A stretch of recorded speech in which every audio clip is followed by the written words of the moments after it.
You're listening to the World Football Program with all the latest updates from both local and international football.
Welcome to the World Football Program, 107.9 FM, Radio Fremantle. We've got a full studio of people today. Myself, Penny Tanner-Hoth, is hosting with John O'Connell, Don Evans and Miguel Maron. Good morning, guys.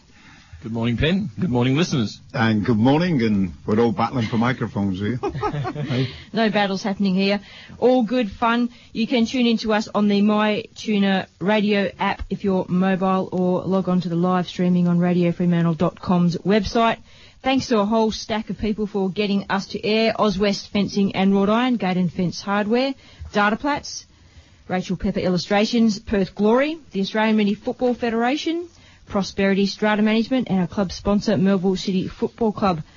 Guests this week today include Dave Kindness, the President, Melville City Football Club, the WA Sports Minister, Mick Murray, Miguel Maron and Daniel Capillaro are going to be having a chat about all types of non-traditional football, so to speak, futsal, mini football, and funding slashes and how that affects the growth of our sport. And we'll have a chat to young soccer player Kayla O'Connor, young footballer Kayla O'Connor, who's been over at the Barcelona Football Academy, and a lot of other things that are happening, like the State Cup today, FFA Cup's happening, Singapore under-23s. Under-17s girls team going over for the Nationals. There's so many teams going left, right and centre at the moment. It's great. It's exciting, isn't it? It is a lot happening across all parts of the sport, so there's lots of things to talk about today. Well, it's fantastic. You know, seeing that we don't have any training centres, it's fantastic. We can send teams overseas, isn't it? Save that for the Minister, Johnny. I think we'll be talking to him shortly. Are we? Oh, well, there's a coincidence. But I notice that you're wearing the Western Knights Croatian strip today. That's extrapolating, Don. Hang on while I get undressed. Don't do that. Are you making them favourites, are you, Johnny? No. Well, I think cup football is tremendous. It's exciting, and especially when you get so-called underdogs in there. Yeah. Underdogs have knocked off two teams that have won the title in the NPL the last few seasons in Bayswater and Perth Soccer Club, so they're almost, for me, favourites right now. Yeah, but I think the thing is, Don, is it only doesn't just happen at our level, it happens at the highest level as well. It does. And that's what makes it so exciting, and I think cup football, long-term, will be the big beneficiary, well, Australia will be the big beneficiary of that once we take these cup competitions into the regional areas as well. Well, the FFA Cup has definitely brought a lot of excitement to the football landscape of Australia. I mean, you know, the stuff that's being telecast now through Fox on Wednesday nights is almost, religious watching now all around Australia. Everyone wants to watch. Actually, around the world, there's people, basically streaming it and checking out what's going on down under, and it's exciting. It's really good. Yeah, Football West are streaming the State Cup game today live, so you can go to footballwest.com.au and find the link for that one. Fox are also jumping on board with women's football. So the Four Nations tournament that's happening in America starting next week. It's Japan, Brazil, Australia and the US. I think they're the four teams, the Four Nations. That'll be on Fox. I think it's 505 and 503 sports channels. So great for Fox jumping on to cover women's football. I think BN Sports on Fox are covering the UEFA or Euro 2017 women's competition at the moment, which is underway. So a lot of actually, I was watching sports. Manchester United and Manchester City last night on BN Sports, and that was a cracking game, pre-season obviously, but Lukaku making his intentions known already. He did, and what I was really happy with was to see Vincent Kompany back playing again, because I really rated him, and he was a big factor in Manchester City over the years.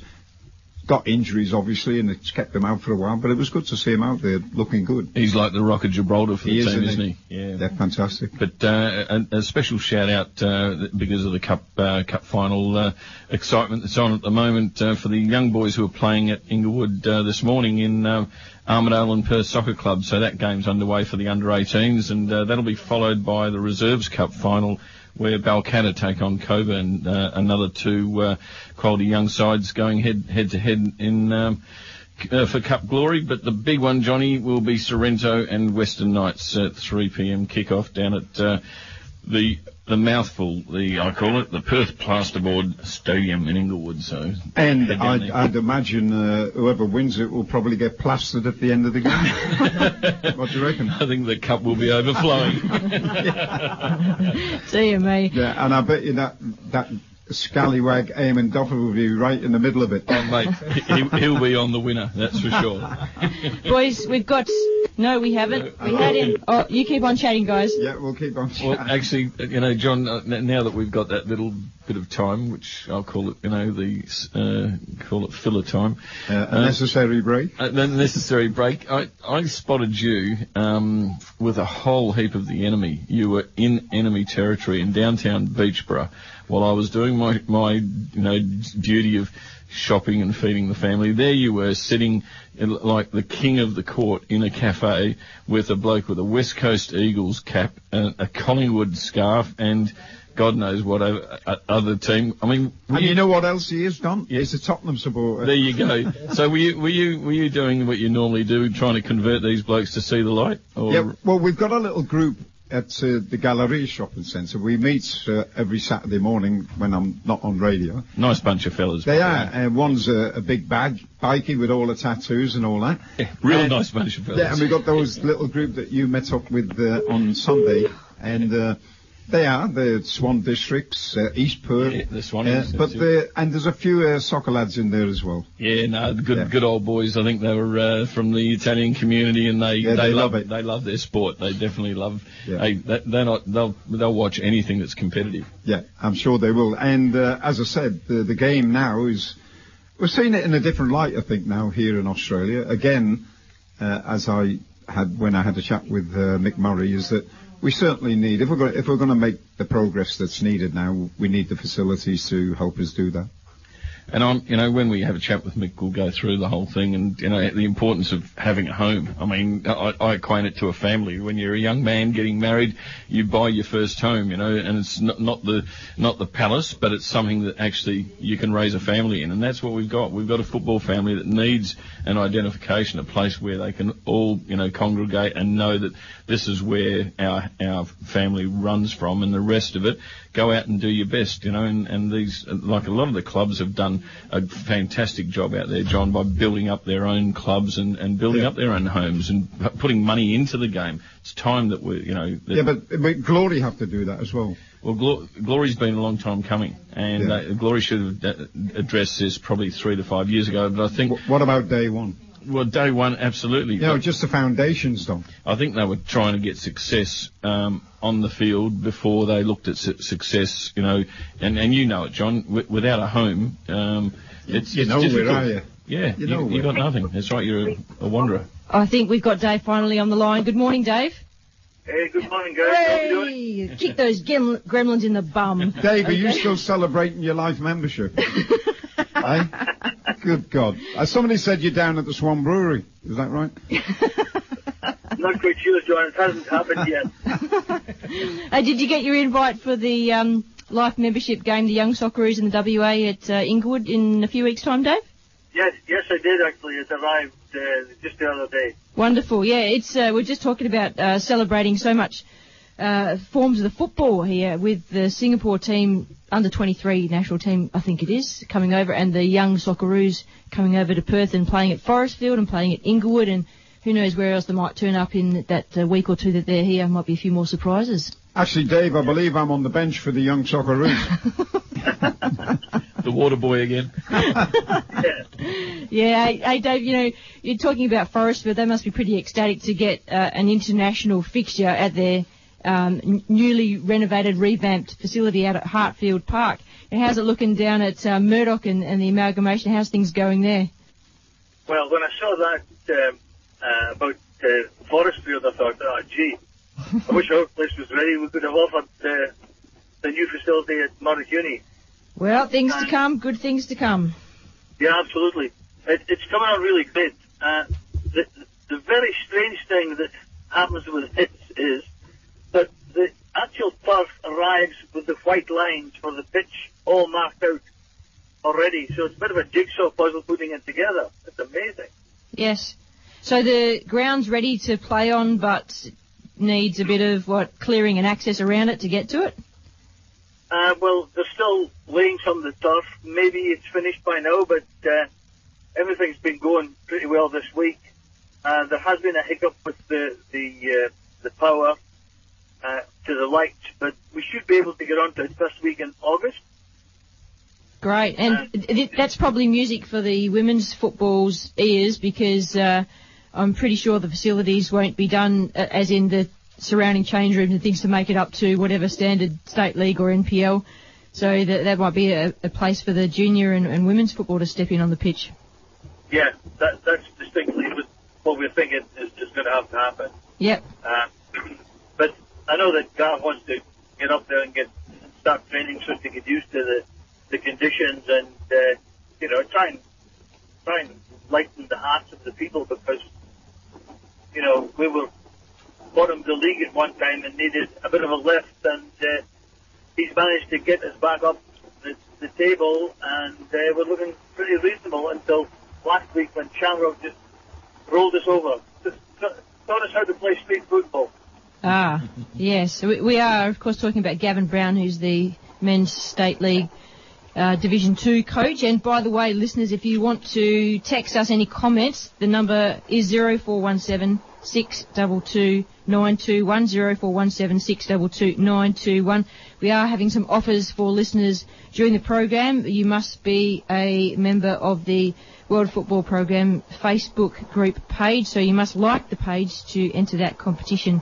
So the World Football Program and the text number are the places to get access to those competitions. So, Dave, back to you. We're talking amalgamation of Melville City and Murdoch University, so to speak, and that means a change of name. When does that take effect? Well, in actual fact, the name has been changed as far as ASIO is concerned, or ASIC, or whoever the legal body is.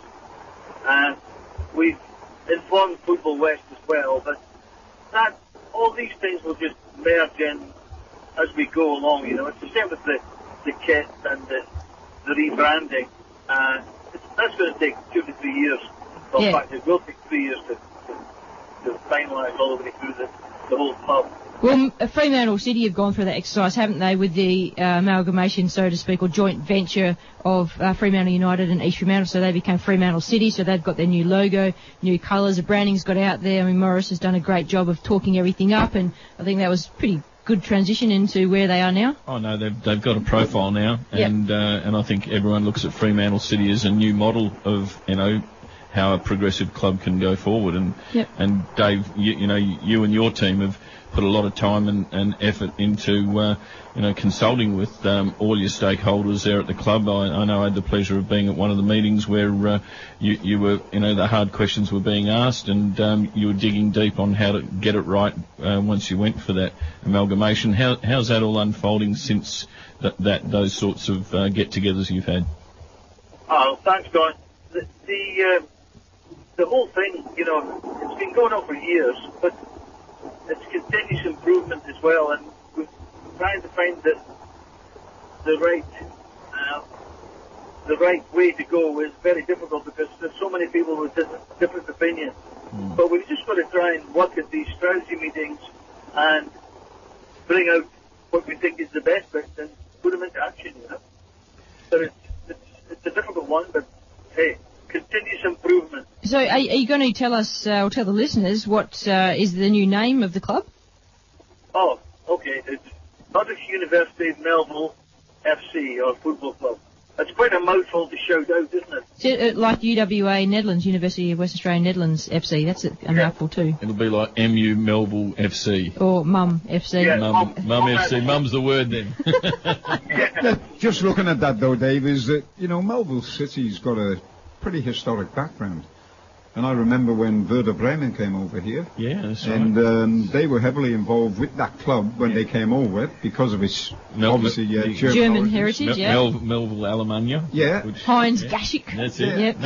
And I would have thought is that, Murdoch is a university, but it doesn't have a historic football background. I would have thought that Melville would have been the name to come forward first because people, I think, out in the community might have expected that. Did you have any problems with that, Dave?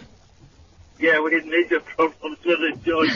Yeah. Did you have to put the German knickerbockers on, did you? The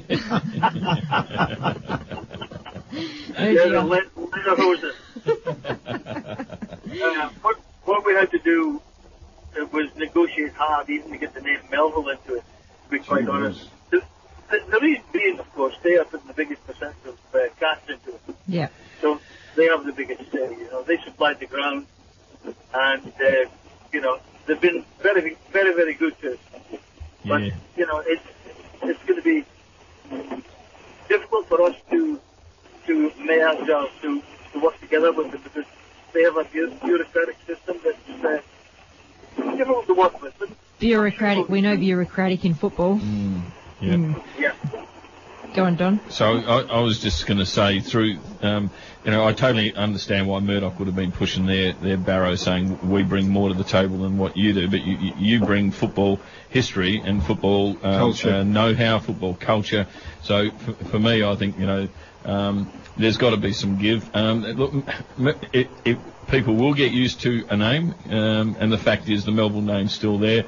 It's really, I think now going forward with getting the local public to embrace the new facility and the new plan going forward. So are Murdoch Uni going to be helping you in, getting the networking and the numbers for the club to increase via their, call it membership base? Well, the membership base, they're actively trying to keep a bit of a better control on that because we're just getting too big to handle, too many different locations that we're based in, which stretch the limit.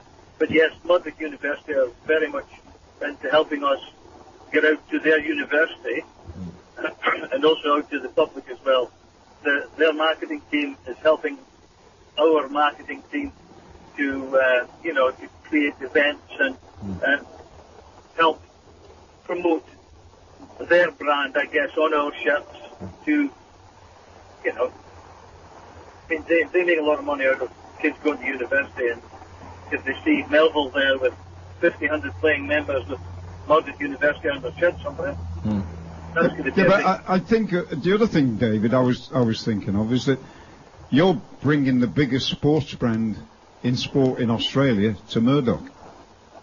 Because now we're the biggest team sport in Australia, not only here in Western Australia, but the whole of Australia.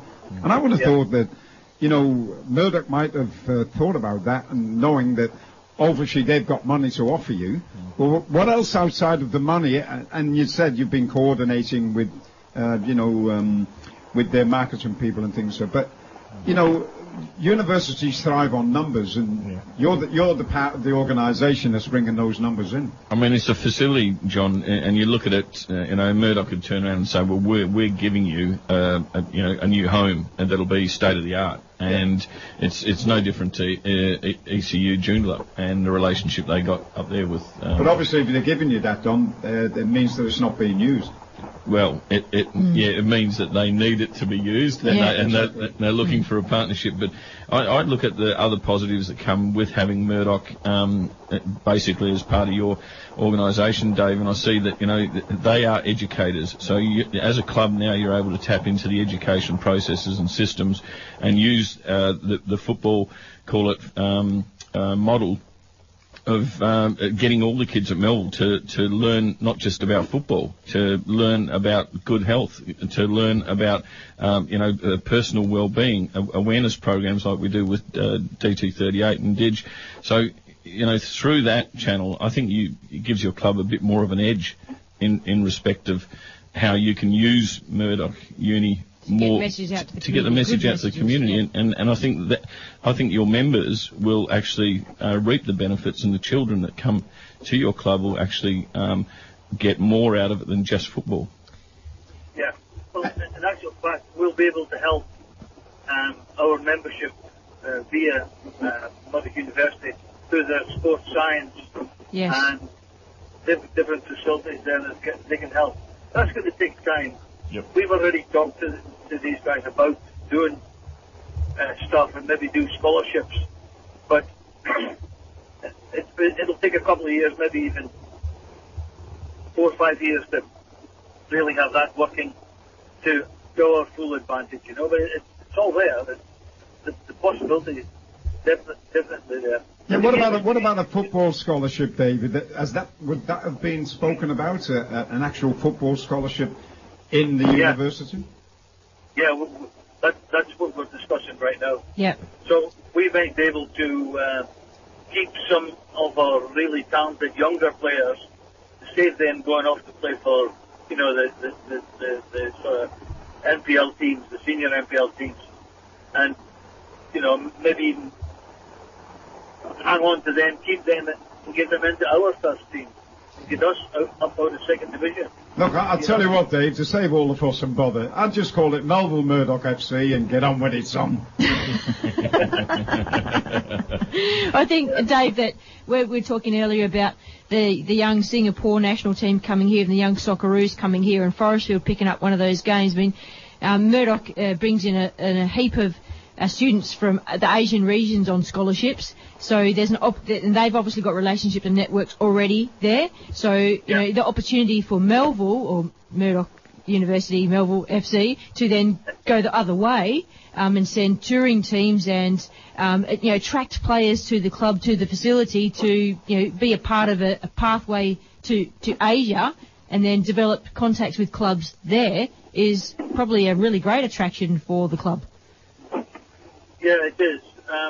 We could also offer, during the non-educational times at Murdoch University, the sports facility and also accommodation there. So you've got a training facility, but maybe a touring team or a team that's heading off towards a tournament, maybe the under 20s or 21s from Indonesia, Malaysia, Singapore, something coming down, and using the facility, but also having accommodation as well if they need that, Yep. And let's not forget before we let you go, Dave, that you've got a couple of club events coming up to make the club a bit more aware of the Murdoch facility. Did you want to pop some information in about that? Yeah, we can do. 9th of September, we've taken all our rule ballers, our deliveries from 4 to 9 up to Murdoch, and doing our final day, our sort of wind-up day, play games up there, use the new facility and the pavilion, and let the kids do their wind-up up there as well, organise sausage sizzles and whatever. Yep. We also plan to have a VIP function as well, and we'll get all you guys in as well. The radio personalities. Sounds good. Do a function, but that's most likely going to be next year. Dave, just for the listeners out there who want to know where Melville City is in a very, very tough competitive second division league, you're sitting mid-table in 6th position with Guelph Croatia and Morley Woodmills and, well, I know Wanneroo have dropped off now, but I'd say it's Guelph and Morley fighting for the promotion roles, but definitely, that win against Morley 5-0 would have got all the belief back in the club that you're not just making up the numbers. Yeah, absolutely. But there again, as I said earlier, we were crumbled by Shamrock last week. They taught us how to play. Yep. Play tough football, street football. They just upset us and didn't allow us to excel as we can do. But that's the game. That's what it's all about. Correct. And just think, Dave, with all those brains coming on from Murdoch University, who knows where you could be in the coming seasons, Dave. Intelligent football. Intelligent football, that's it. But don't overdo it, Dave, okay? Yeah. John, your mic's not working correctly. It's all... No, it's not me mic, it's me mouth.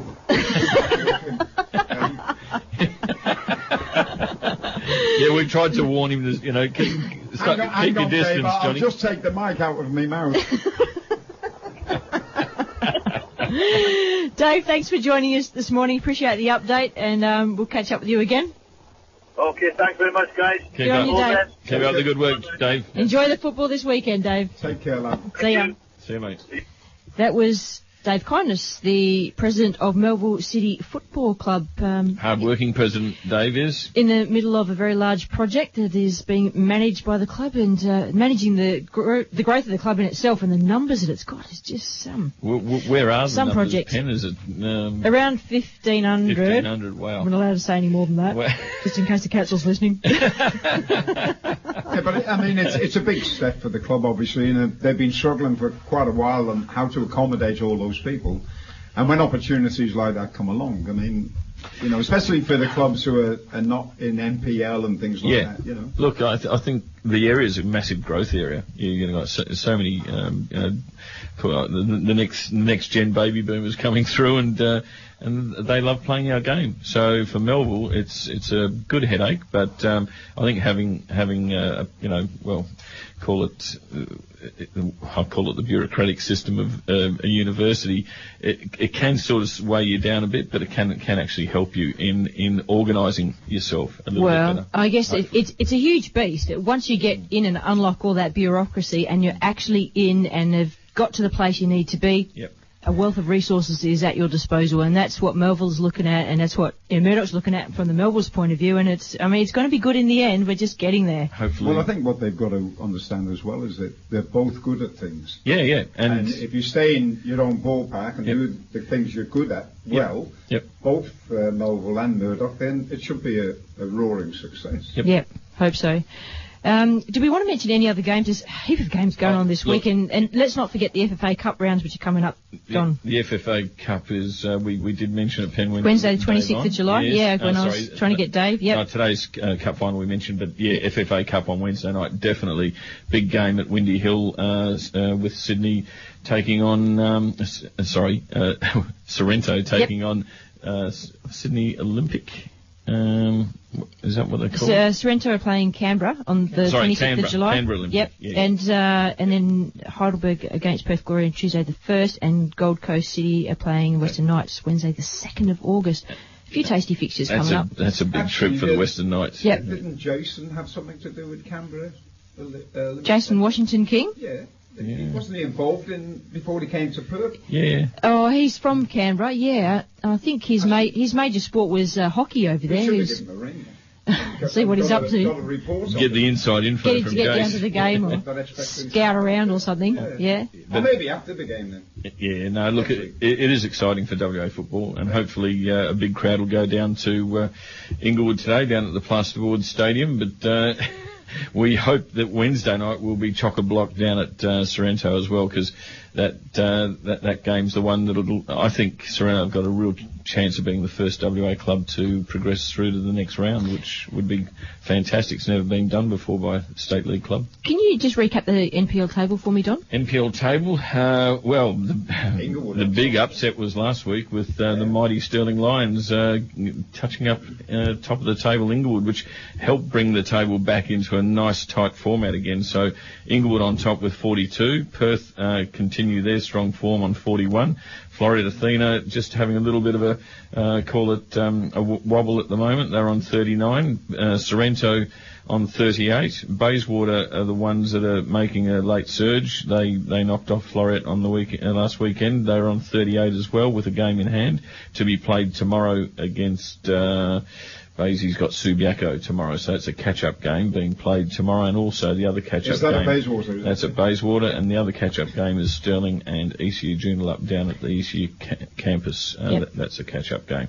So that ladder, there's 5 teams that are basically in the mix, and look, Joondalup has still got 2 games in hand, and they're on 28 points. They win those 2 games, they're on 34. They're still in the hunt for a top 4 posse as well. So this year's NPL has been one of the tightest, most exciting NPLs I've had the pleasure of watching. It's been pretty wide open, isn't it? And, it has. The form of... there's been no consistency. There's been short consistencies, but not long consistency. Inglewood had the best run, John, when Andy Keogh took over. Andy basically got them playing, like a confident brand of football that they were tearing teams apart. But last week was the first hiccup. And it was, ironic that Stirling, who were known as a team that were, in and out of form, were definitely on their game on that day. Mind you, they bounced back a bit against Perth Glory in midweek. Yes. That was a good win for Inglewood, 3-1. And I mean, it's hard to gauge that one because, I mean, the Glory team was, I think, 2 different teams, 2 different squads in both halves, and look, for them it would have been a training run, whereas for Inglewood would have been, we want to get back on the winning trail again. Well, I was going to say, I know Inglewood, out of all those games they played that you mentioned and they won, is that I'm sure the Glory game would have been the one they wanted to win. Absolutely. It's look, prestigious, isn't it? It is prestigious. We knocked off Glory in a pre-season, but it's always fun. But the other division that's also very, very tight is the Division 1, where you're looking at promotion relegation there as well. Very, very tight, with Western Knights on 26 points. The much improved Forestfield United under Rod Banjak there on 23 points with a game in hand. And the ones to watch out for me, are Southwest Phoenix. Their form has been absolutely, they are peaking at the right time. 23 points as well. So real tight. Dianella White Eagles not out of the race. They're on 20 with Robbie Dunn there. Is Robbie back? No, they're missing a game as well there, right? Yeah, that's right. Dianella got 1 game in hand. So technically they can be 23 if they win that game. So that puts 3 teams on 23, and Western Knights on top with that 3-point buffer. But Rockingham, Ashfield, UWA, all very competitive in their own right on 19, 19 and 18.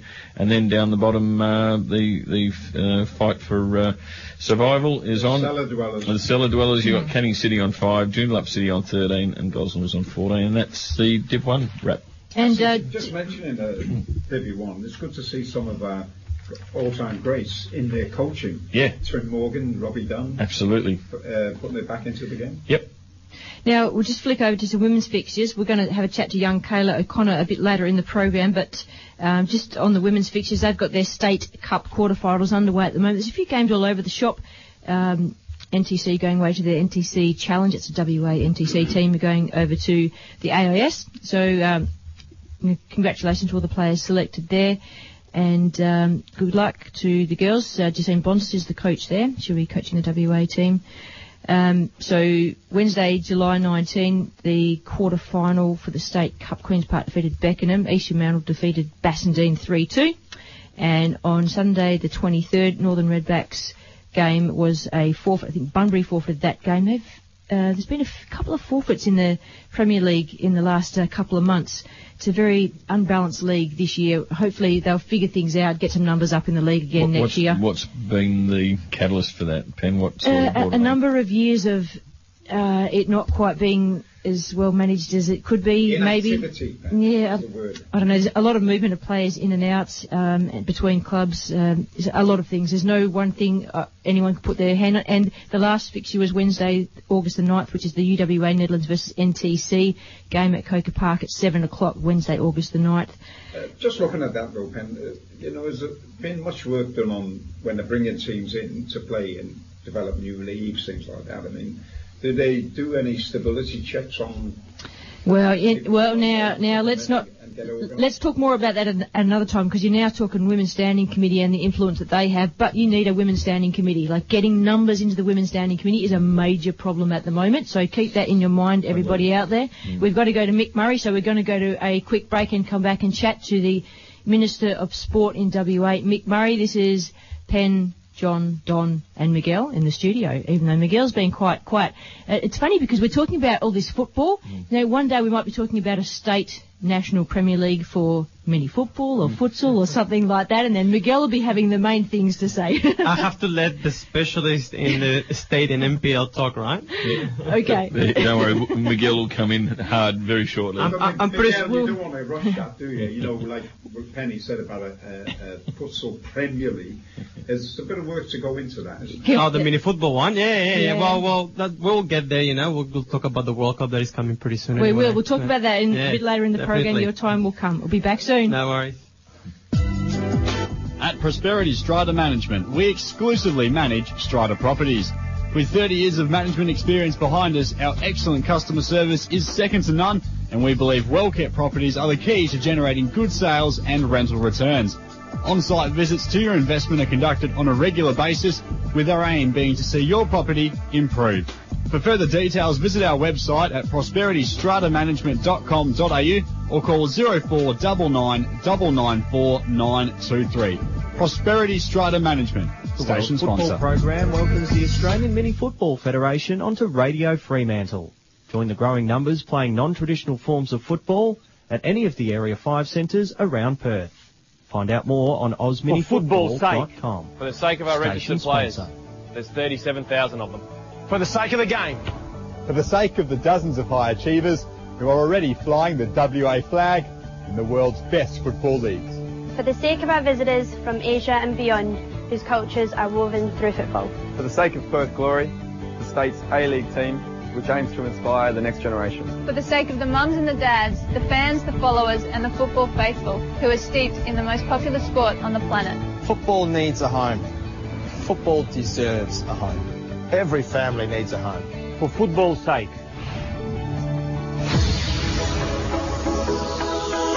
Not far from our beautiful Swan River, with fields amongst the gum trees east of our port city Fremantle and a stone's throw from our capital city Perth, lies the city of Melville, supporting a steadily growing population of over 93,000 individuals and creating possibilities for a lot of avid footballers. One of the largest clubs in Western Australia is rising to the challenge that this massive opportunity is presenting. It supports over 800 families, over 1,000 members, 60 teams and 15 different nationalities. That club has developed programs for children that from the age of 5 nurtured them, mentored them and created pathways to encourage them to give those same qualities back into the community. Melville City Football Club. Find us at melvillecityfc.com.au. Football, an expression of your sense of community and a celebration of the world game. Welcome back to the World Football Program. Myself, Penny Tanner, host, John O'Connell, Don Evans and Miguel Maron in the studio. And if you just happen to listen to that promo about Melville City, it boasted about over 800 families in the club, double that in membership and a number of nationalities. And that pretty much speaks about football, the sport, the world game, and how we bring all those things together. Yeah, different parts of our community. I call it the international gathering, and that's what Australia is. We have assimilated so many different cultures in this great country, and our sport has been at the forefront of giving them a place to enjoy that sport that they love, that they brought to Australia. And slipping right in there is the Minister for Sport, and we know your portfolio is bigger than that, but we like the fact that you're coming onto our show to talk about soccer football mix, so we're going to say you're just the Minister for Sport. Good morning and welcome to the show. Good morning and thanks for the invitation, Penny. You're very welcome. Now, after all that conversation we had, before we were talking about football. It's the world sport, and here it is. We've got so much to offer, and the biggest thing that we want to know, that our listeners want to know, is that we're going to have something to connect us all together, and that's a home of football. Mick, when's that going to be laid on the table for us? Well, at the moment, we're working with Football West, trying to get a process to go forward. I certainly understand the concerns about the round ball football, about not having a home, and we're working very hard to make sure we're able to fix that over the next couple of years. So it is on the agenda, because we're all a bit worried with the change of government that it's off the agenda and we have to work all over again and tick whatever boxes we didn't know we had to tick all over again.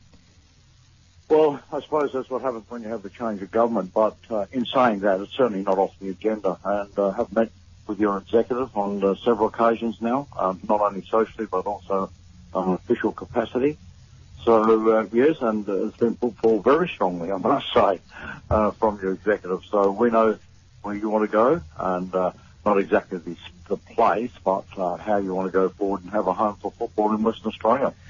Mick, you're early in the job at the moment. It's Don Evans here, and I wish you well in the task at hand, and I feel for your government a little bit because of call it budgetary constraints, but to go forward, we all look forward to things improving and our economy, the state's economy improving, and making your task of finding funds that little bit easier.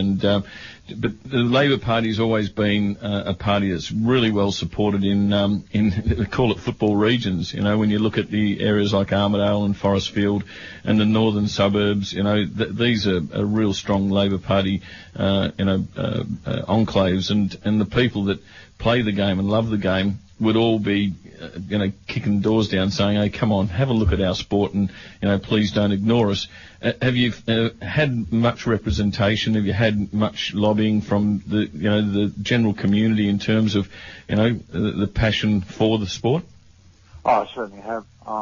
Not only in the male side, but the female side as well.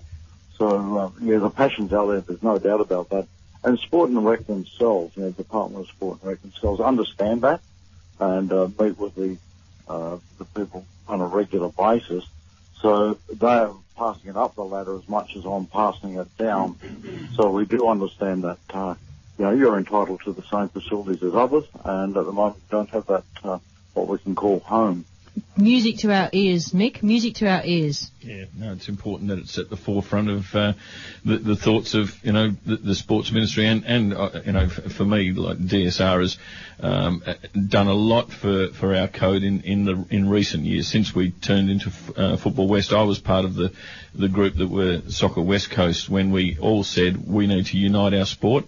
And I was on the board then with John Quigley and Dennis McInerney, so John knows me well. And at that time, I invited John to come on as a director of Soccer West Coast to help, let's call it, move the structure towards a united group of soccer/football organisations. So we went through that pain. We swallowed the bitter pill that everyone had to swallow, and John was instrumental in helping guide football into the new direction that is now Football West, and the assistance with DSR and government. So I tip my hat off to John. He played a big role in helping us. There's one thing just before we go off that. There's one thing that's very, very important within your sport, and that's to have what I always call a pointy end. For too often, the sport itself being fragmented, whether it be country, juniors, women, different ethnic groups, whatever we like to point out, we could point at that.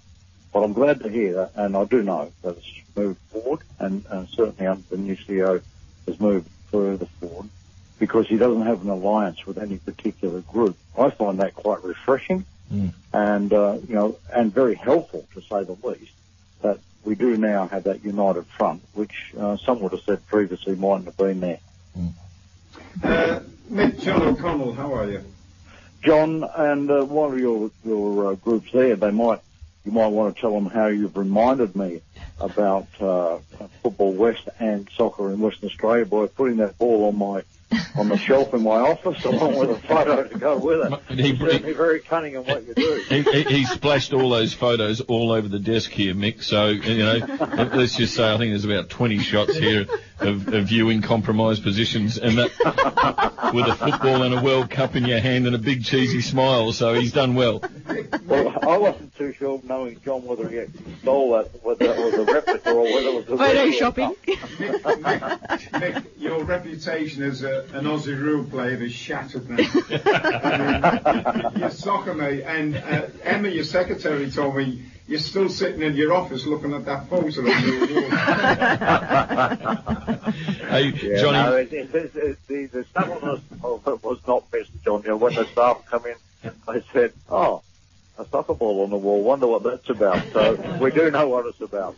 Okay, now listen, I go back and I've got a letter with me here, a bunch of papers, which goes back 25 years talking about a home for football. And I think that, you're the grassroots man, I know that. And, our game is built around the grassroots, and I think what we need as people who are promoting the game, for our fans out there, for the football family who's paid out a lot of money, Mick, to keep our game alive and running. And I think it's the turn of other people to do that now. We've laid the foundations. As you know, we've got 11 national sides that go and play all around the world and promote Australia. But we need those facilities now to help us progress with that. And that's important. As you know, we've got some international fixtures in Perth coming up very shortly, and that's fantastic. Yeah, John, what also stimulates me too is the fact that, not so long ago I was down at Balingup, and here was a women's side or two women's sides playing down there. So the smaller communities have got behind the sport as well, and we've got to take that into account. The other point that, as we talk about home for football, is another issue that's arising very quickly, or it's right on us, is about facilities for women's sport. And, as the uptake has been tremendous in the last couple of years, and I really, really welcome it, not only in football but in other sports. But unfortunately, what's happened is that the facilities for women in change rooms and such aren't there. So I'm also working very hard to make sure that we have these people coming out and we retain them, which I think is very, very important. I think it's refreshing that you're actually bringing up these things to us. We're not hammering you with them. Good one, Mick. Well, it's, you talk about the need for, having our facilities to be, suitable for all. It's ironic that way back in the 80s when the Macedonia Park complex was opened by Ron Edwards and Graham Edwards, who helped facilitate that parcel of land there to be utilised for the sport of football. That stadium was built for men and women, and they had women's change rooms. So it was thought about way back then. But I think in the mist, it's sort of got lost. It didn't carry on, and that's where now, like we spoke about it with Penny on the radio way back in 2000, we said that, the sleeping giant is women's football. And look, AFL have identified the need of sport for their women as well because of the growth of football. Our football has definitely appealed to the young ladies out there, and they get our game quite easily. So it is a growth area, Mick, and we need to address it. I suppose, Mick, too, just before you jump in there, is that if, like Don mentioned, other sports like AFL and whatever other sports might be increasing the growth into the women's side of the game, that means that the government's going to need to look at the growth of that and the change in the facilities, not just for soccer, because obviously, if they're council facilities, they're used by all the different sports. So as it grows, as the women's part or girls' part grow in each of those sports, the council's going to have to put their antennas up and go, okay, this is, a community issue. It's a challenge that we need to fix for everyone. You're dead right, and that will be brought up at the Sport Ministers' meeting, or the Australian Sports Ministers' meeting that's coming up shortly. It's already an agenda item, hitting the federal government up a bit about what are they going to do to help out as well, because they have to be party to it.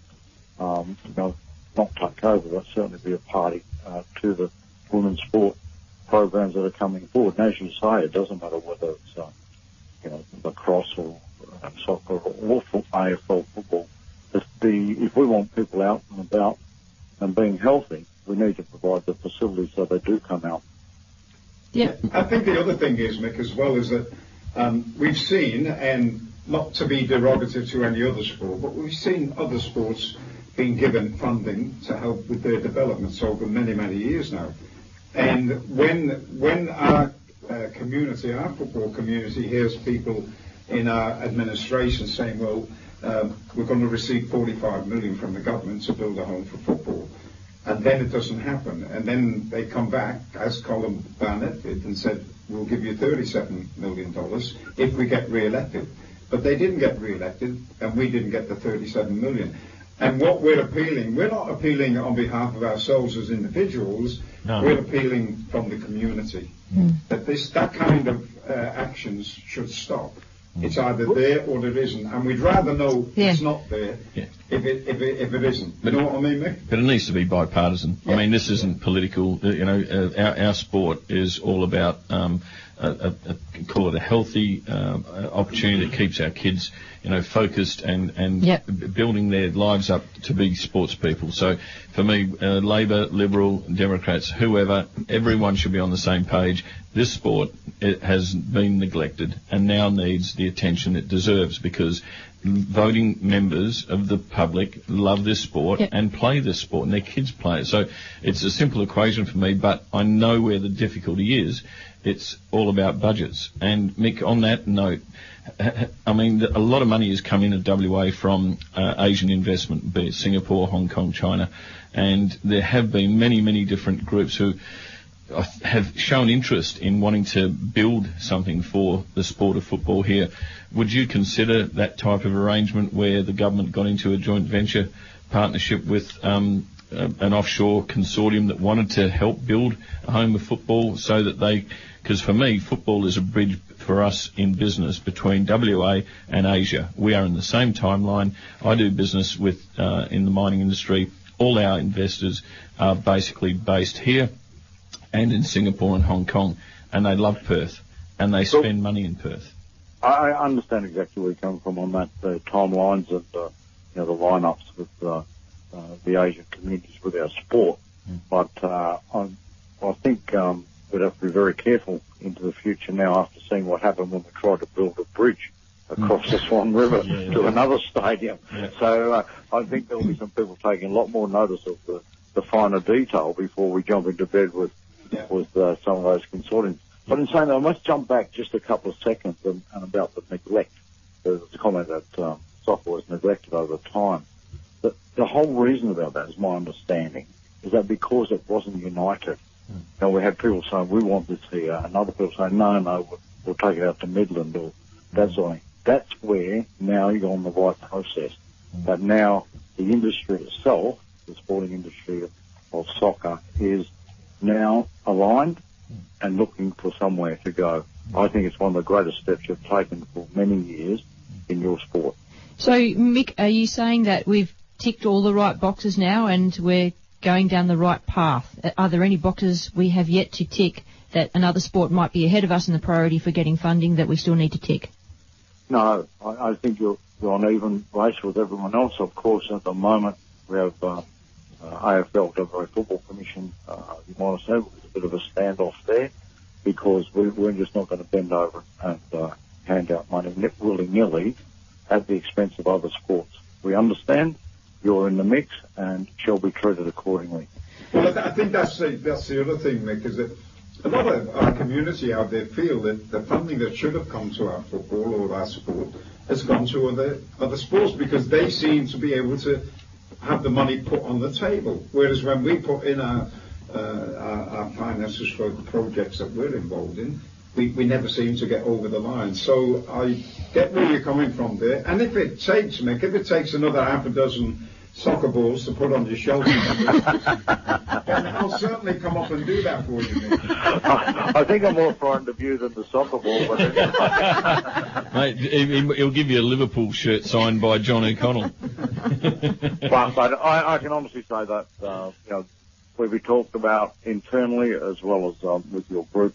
Even some of my staff members have probably a bit more than just an interest in saying how are we going to do this and keep the process moving? Yeah. I mean, just recently there was talk about the Subiaco Stadium that's knocked down. What are we going to do with that green space? Then there's the university area that I'm not quite familiar with, but they told me about there's some green space there that should be looked at with a joint venture. So those sort of things are on the table. I know about them, and we're trying to progress those. Just out of curiosity there, Mick, that's the first I've heard of the Subiaco demolition, so to speak. I'm pretty sure that was a public facility, but was kind of like hogged by the AFL. Sorry, AFL people out there, but I'm pretty sure it was a public facility in the beginning. Is there any opportunity, if it's in good nick, so to speak, that maybe soccer, football could grab that and use it? Look, I'd hate to give any false hopes there. They've got the WA Football Commission have a 99-year lease on that area. Okay. And, how did they get that? Yeah, well, hopefully that when we build yours, you can get the 99-year lease as well. Right. But what it was about handing the sport back to the sport itself to run, and that's the way I would think that Soccer West has to go forward, is that they run and make their own decision with a very small oversight from the government. We don't want to be involved in the actual game. What we want to do is provide the facilities, get people out of their houses and playing the sport. And talking facilities, Mick, what's your thoughts on this new stadium? Obviously, it's world class, and how it should be used?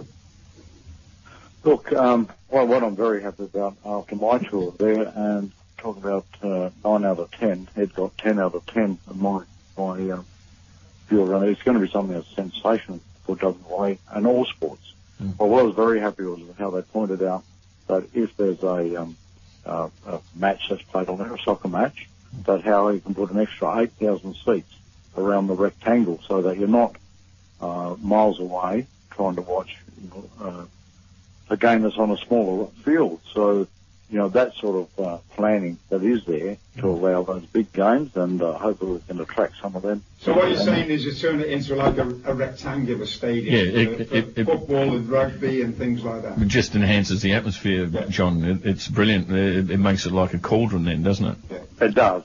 And that's what it's about. There's no good going to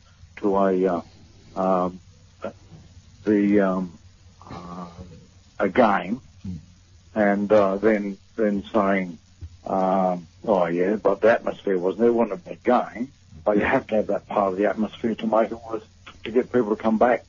Well, you only have to look around the world, especially, World Cup time, European Cups that are played, and certain grounds, the atmosphere, in rectangular stadiums is absolutely awesome.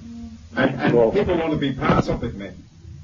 I've never ever forgot. I went to was a speedway fixture at Wembley Stadium, and walking down the road into this is many years ago, into the old Wembley, and the atmosphere that was there. 60,000 people at a speedway meet, and that really did convince me about the value of stadiums. Not just sitting around the edge with a picnic basket, but being involved because you're very close to the sport. So. Yes, I do understand that. And now we've got someone text us in and remind us that we have a lot of history for our game here in WA, Mick, and we have one of the committee for the WA Hall of Fame, Soccer, Football Hall of Fame here in the panel, talking to you and John O'Connell, and Louis Prospero comes on here. He's the chairman of the Hall of Fame, and we'd like to know if we might have a position in a home of football that might have place for some of our history in it. Look, when I was Shadow Minister for a little while there on sport, I was approached by the group that was, I'm not sure, I can't remember names, about that. I think that, why would you want to be in one area and not have your history in the same area? Absolutely. So I would be looking at that. I mean, I think it would detract from your game if you didn't have your history. Yeah. Right there on fingertips, and maybe some sort of as you walk in, sort of alleyway where you have those photos of your former champions on the wall. I think that just enhances it. Can you add that to your little agenda list that you're making while you're talking to us, Mick? You just put another 10 million on the price. I'm sure that can be done cheaper. Mick, we've got another guest in the studio in Miguel Maron here, who can probably give you a little bit of an education of another side of the code that's growing, and it's the futsal, and call it the close game type stuff, the 5-on-5, and how big this is around the world. And now this fever is starting to catch on here in Australia, and it is an absolute growth opportunity for our state to jump on. And Miguel, can you give the Minister a little bit of an update on what's happening in your world? Hi Mick, how are you? It's Miguel, President of the Australian Mini Football Federation. Okay, look, I certainly don't have the detail. I'm very willing to listen, although I was pleasantly surprised the other day at one of our meetings where it was brought out about how big, how many tournaments and I don't know whether you call them World Cups or Mini Cups that are run in Europe, especially on the 5-on-5. So, yeah, it's something new to me. Yeah, well, look, I'm basically in charge of growing mini football in Australia and Oceania. And, we've been working hard for a couple of years now, and we're growing the sport. It's all about, 5-a-side, 6-a-side, 7-a-side, so all the small-sided football in any type of surface.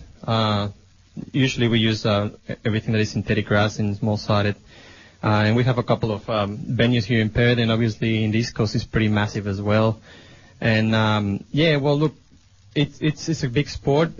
As everybody knows in the studio here, there's more unregistered players than registered players. You know what I think we need to do, Miguel, is when we build that home of football and add the museum to it and a 10 million price tag, we add a pitch out the back, okay?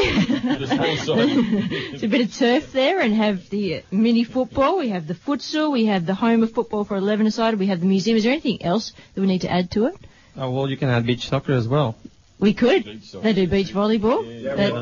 I was going to say to Mick, stay away from the 5-a-side, mate.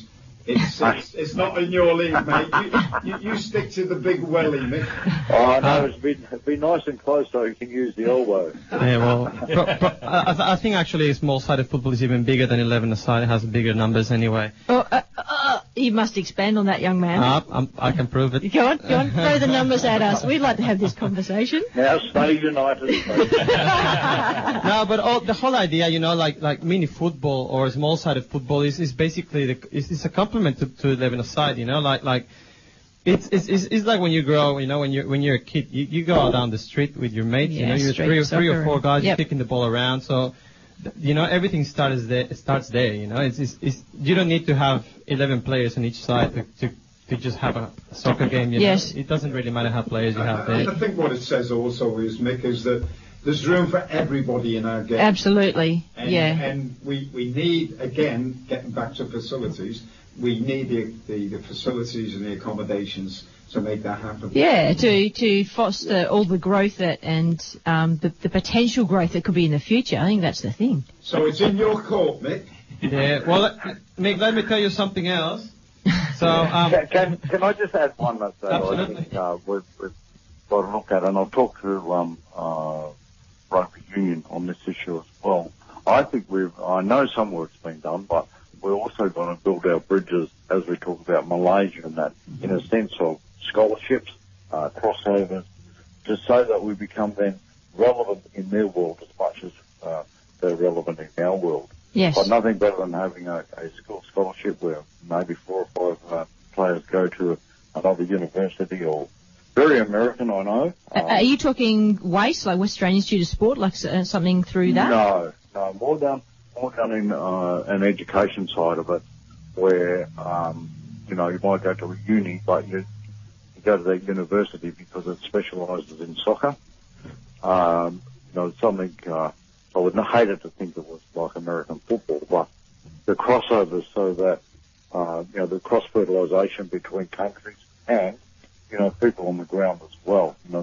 One might come back and coach, one might go there and coach because they understand the culture that is in that area. So that's something I'm willing to have a look at as well. Mick, on that note, we've had a lot of West Australian top-flight footballers like Alistair Edwards, Robbie Dunn, all go over and play in the Malaysian leagues and be revered as champions. Excuse me, I did. You did as well, sorry. How could I forget Jono? So yeah. Jono's over there.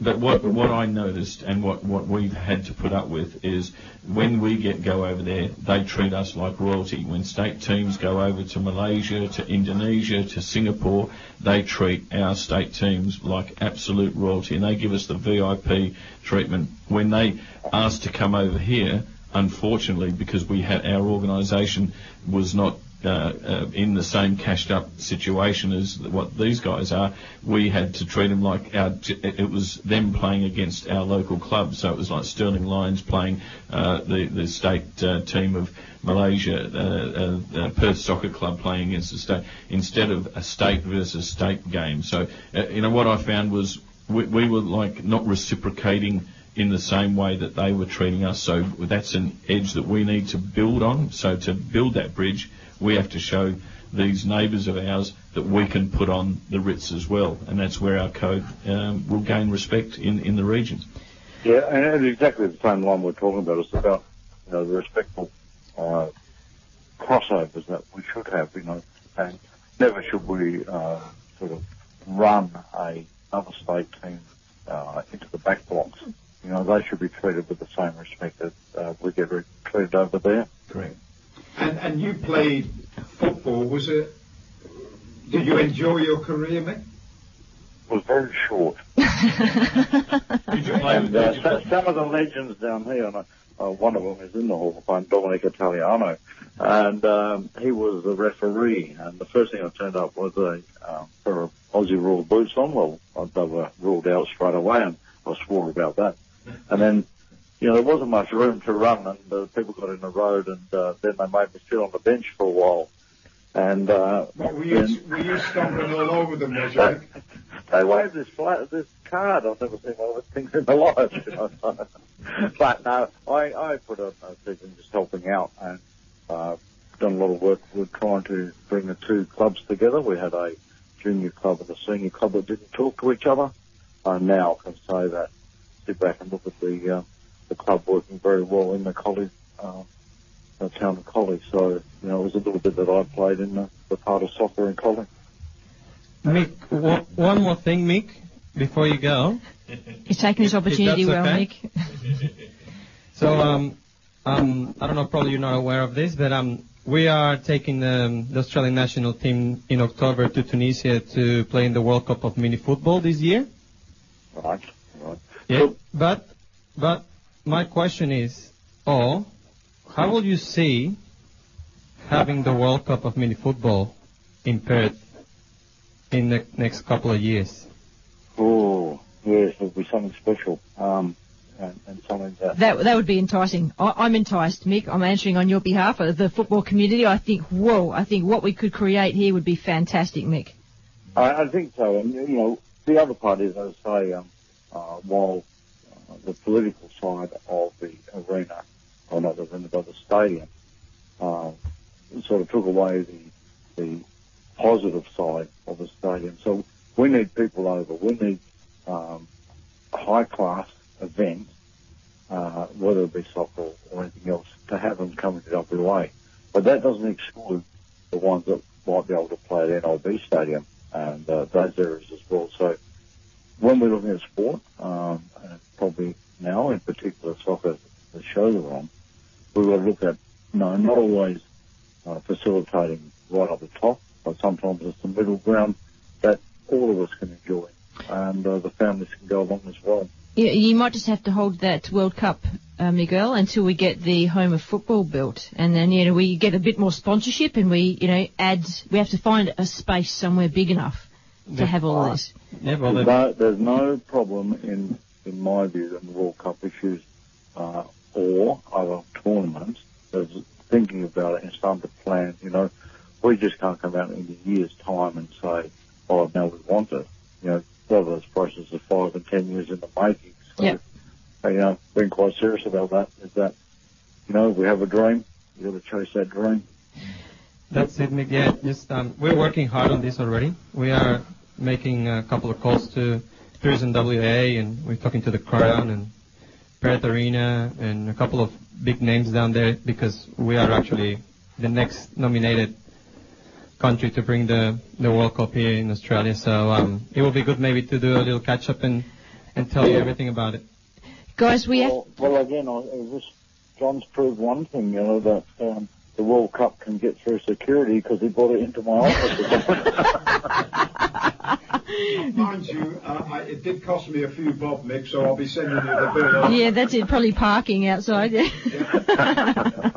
Mick, we're going to have to let you go there. We do very much appreciate your time today. Thanks for being so open with us and telling us all the right answers too. That was great. I appreciate the advice and honesty that you've put out to the listeners, Mick. Really good having you on the show.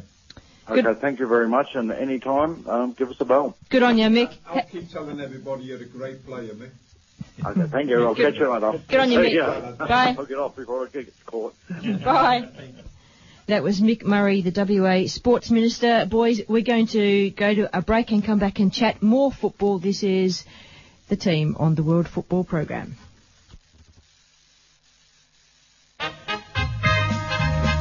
The team behind FootballWA.net can boast the best independent local football website and football forums in WA. These are sites devoted entirely to promoting the local game and our history. Visit FootballWA.net for the World Football Program guest lineup every Friday. Radio Fremantle, recognising volunteers who support football in the local community. Perth Glory Football Club is proud to support WA football and the World Football Program. Stay tuned on 107.9 FM every Saturday from 10 a.m. for the very latest Perth Glory news. A-League, W-League and Youth, glory is ours. Football program welcomes the Australian Football Federation onto Radio Fremantle. Join the growing numbers playing non-traditional forms of football at any of the Area 5 centres around Perth. Find out more on OzMiniFootball.com. Hey, how you doing? This is Ted Lasso. I'm the new head coach of the Tottenham Hotspurs, and I'd like to talk to the Queen, please. My name's Ted Lasso. I'm new head coach for Tottenham Spurs. Been brought over here to implement my coaching style. Football's football no matter where you play it. You got grass, you got cleats, and you got helmets with masks on them. Football in the States is my specialty, but they have a different kind of football over here. Kick it! Circle them up, have them put on their pads, and let's start playing for real. They're wearing their pads, Coach. There's a lot of small similarities. Any team I coach, they're going to play hard for all 4 quarters, okay? 2 halves. What's that? 2 halves. Okay, halves. We're going to play hard for 2 halves. And we're going to play till there's a winner and there's a loser. What's that? A tie. Okay, till there's a winner, a loser, or a tie. You can tie. If you tried to end a game in a tie in the United States, heck, that might be listed in Revelations as the cause for the apocalypse. Yeah, do we have any goals this season? Absolutely. We're going to win a lot of games. We're going to get in the playoffs. No playoffs. There's no playoffs. Again, my job just got a lot easier. Ties and no playoffs. Why do you even do this? One of the issues I've had is what tackling was. There you go, tackling. What the hell? That's not a tackle. It's just sliding around. Soccer tackle, sir. All right there, Gary. That's how you tackle. To prepare for this job, read a lot of books, watched a lot of game films. But to be honest with you, the best way to learn how to play this game is to play this game. The square, goal, circle. Circle's goal. See, I got you a little dosey-do. You don't know what to do. There you go. Good stop. Okay. Game over? Yeah, it's over for now. 15-0, huh? We're going to go in a rematch. Yeah, they do things a little bit differently. Part of me finds some of the things they do a little silly. Pass it in. Well, you keep passing it backwards. What's going on here? It's nice to be able to go backwards and forwards and not have some ref make a big deal about it. Will you explain to me how that was offside? No, I'm asking you. Seriously. Explain offside to me. It made no sense. Well, the first thing I had to do when getting this job was learn about the competition. We came up with the flashcard system in order for me to make American comparisons to English teams. All I had to do was link what I don't know to what I do know. Manchester United. Super rich. Everybody either loves them or hates them. Dallas Cowboys. Liverpool. Used to be great. Haven't won a title in a really long time. Also Dallas Cowboys. Cardiff City. Dragons on the crest. What's that hot girl's name from Game of Thrones? Khaleesi. Manchester City. Jennifer Lawrence. West Ham United. Pickup trucks. Because of that training that I did, I guarantee that we're going to beat the Cowboys and Jennifer Lawrence. Has there been a learning curve? I would say a little bit. Starting to understand why these scores are so low. Look how tiny these goals are. Those are practice goals, Coach. He knocked at that ball with his head. Is that legal? Totally legal. Hey, that's... Oh, 3 points! No points. No points. Why not? It's got to go in. Come on, Rob. You got to get it in there to get 3 points. 1 point. They got like an application for a phone. I can learn the rules. What are these, trust exercises? Who's orange shoes there? Gareth Bale. That's Gareth Bale. Where he's from? He's from England? Wales. Wales. Wait, that's another country? Yes and no. How many countries are in this country? 4. But I'm learning, and I want to learn. These young men, they just would not understand exactly what I was trying to get them to do. Guys, all I'm looking for is 60% effort 4,000% of the time. That's it, skip. Skip like little girls. Go not a care in the world. I'm lucky to be doing this for a living. Everybody's do the robot. You got to ride a few players a little bit harder than some of the other players. Blondie, you are killing me. John, what do you got on there pants-wise? What is those? 3/4. And I get those in the women's section, John. Pick up the ball with your hands. That is a violation. In an act of solidarity, I spent an entire day not using my hands out of respect towards the game. And I think that went pretty well. I think it garnered a lot of respect from the players. They appreciated not only the fact that I could do most activities without the use of my hands, but that I just tried. After a few days of practice, players gave me nicknames. Started small, but now they'll chant it at me every now and then. That's pretty nice. What's the nickname? Do you know what it means? I think it just means great. Like just like a nice guy, like, kind heart, someone that listens, someone that'll push you. Is someone that doesn't mind being alone, likes to sit with his thoughts. Well, with any new job, you got to anticipate a learning curve. But I tell you what, I'm in Tottenham, and I'm here to stay. You can guarantee that. 1 second here. Oh, nope, I got fired.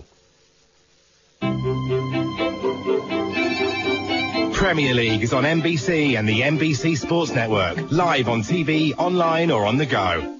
Is there a third kind of football maybe I could look into? Welcome back. That was just a bit of a take-up on soccer, football, and we throw that in every now and again when we want to have a cup of tea. Welcome back, everybody. Thanks for listening in. You can catch us on the MyTuner Radio app or the Radio Fremantle.com website. It's streaming live there. We're also on our YouTube channel if you miss us. Any point after Wednesday you can listen to the show. Team is back in the studio and our guest online is Daniel Capillaro, D10, Futsal Oz. Is there anything else, Daniel, that I should add to your portfolio that we should tell the community about? No, that's just about enough. Thank you. Daniel, are you any good? You missed D12, Penny. He's D12. D12? Yeah. Does he? Are you any good, Am I any good? Yeah. I'll let Miguel answer that. Well, he's not saying anything. Not yet. That tells you enough, doesn't it? No, Daniel is a great foot skiller. Is that how you call yourself, D10? Is that what I call myself? Street footballer? Street footballer, street footballer, football player, yeah. Yeah, no, he has great skills, D10. It is D10, isn't it? You're just taking the mick. It's just D12 because when he appeared in that, he was the unlockable player for the FIFA Street. That's right, yeah. Behind his shirt, he was D12. Was he? Not D10. Yeah, I had number 12 on my shirt, but it said D10 on the back. Strange thing, no. Something you have to take up with EA Sports. Oh, no. I've seen how many likes you've got on your Facebook page. Was that after you were on the that game? Does that increase your hits to your page? Oh yeah, definitely. I think it's a combination of things that I've done. Well, obviously within the sport and just throughout my career, I basically had a vision for myself, and I just went after it. And social media was a big part of that. So yes. And things like FIFA Street definitely helped. In order to, I suppose, bring mainstream awareness to what was happening on YouTube and Instagram, Twitter, other platforms that people, Facebook as well, as you mentioned. Do you know, just this is a random distracting thing, okay? We'll get back to track in about 30 seconds. There's an actor called Daniel Capillaro. He looks similar to you, and do you know he's acting in the Spider-Man movie? I just thought you might, being the social king that you are, you might have a look at that, because when I typed in your name and left out one of the P's, it came up with this famous actor, and I thought, hey, that looks like the Daniel I'm speaking to on Saturday. Just thought I'd randomly mention that to you, all right? Latest Spider-Man movie. I think his last name's spelled differently. I think it only has one L. Oh, yeah, there's P or the L, that's right, yeah. I just thought I'd mention that anyway. Minor detail, really, minor detail. That was so girl-like, wasn't it? No, but we started talking to Daniel, now we're talking to Spider-Man. Yeah, anyway, getting back to talking about where you're at with your football. Now, one of the things that got onto my radar a few weeks ago, Daniel, was FFA slashing all the funding to the futsal Roos and related programs. And you've been a big part of semi-professional, professional futsal for a great number of years. So, where does this leave us? It's a great, big, growing part of our sport. Where does it leave Australian football?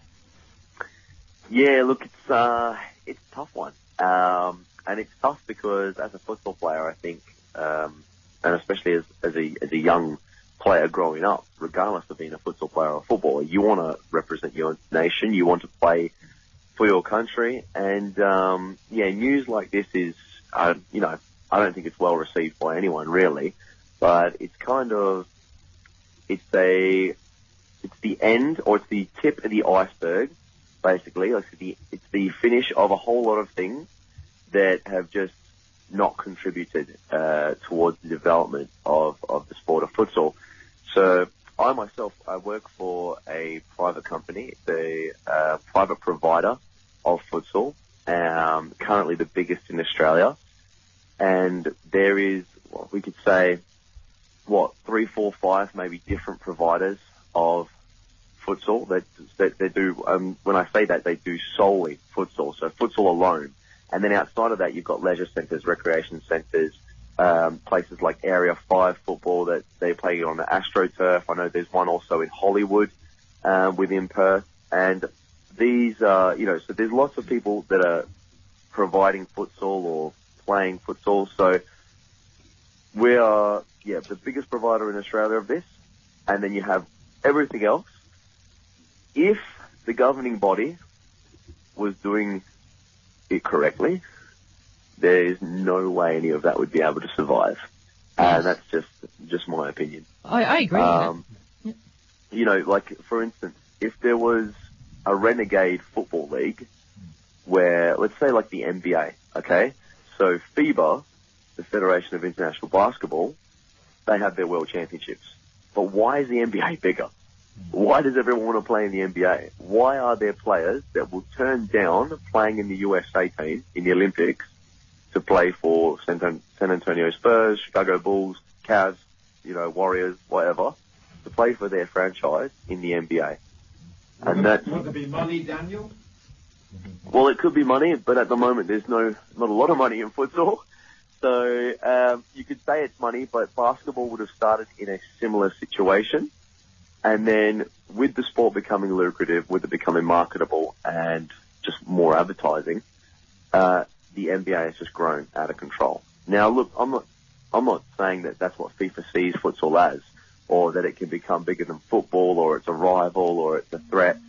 But if it was dealt with in a better manner, then I feel there is no real competition. How could you compete with FIFA? So with all these other private providers, different leisure centres, recreation centres, centres where you can play futsal, and especially the company I work for, Futsal Oz, which is currently doing an amazing job, and I think every other player will agree with you, that if FIFA was doing it properly, it's just, they have so much resources they can throw at it that it wouldn't be possible. Yes. So, but at the moment, we're doing very well. And here's an example, Daniel.